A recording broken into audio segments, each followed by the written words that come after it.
নমস্কার, শান্তনু হাজরা বলছি। আর বোধহয় শেষ রক্ষা হলো না। দ্রুত সূচক তৃণমূলের দিকে যাচ্ছে।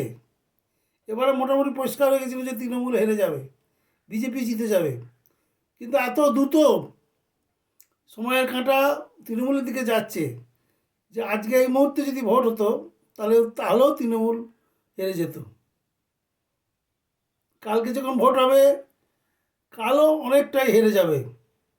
কিন্তু যে হারে দ্রুত তৃণমূলের দিকে সূচক এগিয়ে যাচ্ছে, তাতে সামনের সপ্তাহে ভোট হলে 51 বা 49 হয়ে গাড়ি থেমে যাবে।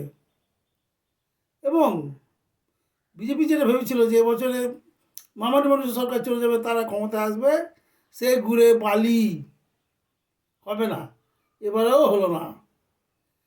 কারণ ওই যে একটা ডায়লগ, মেরো খোট্টা হিন্দুস্তানিরা খালি বলছে যে উল্টো দিকে ঝুলিয়ে মারবো, বাঙালি শিবলারি এতে কিন্তু সায় দিচ্ছে না। তাই খুব দ্রুত এই বিজেপি ভোট ভেঙে যাচ্ছে এবং তৃণমূলের দিকে মানুষ আবার এগিয়ে যাচ্ছে। যদি এক সপ্তাহ দেরি করে ভোটে, যদিও এক সপ্তাহ দেরি হবে না, সামনের সপ্তাহে ভোট, তাহলে বিজেপিকে খুঁজে পাওয়া যাবে না।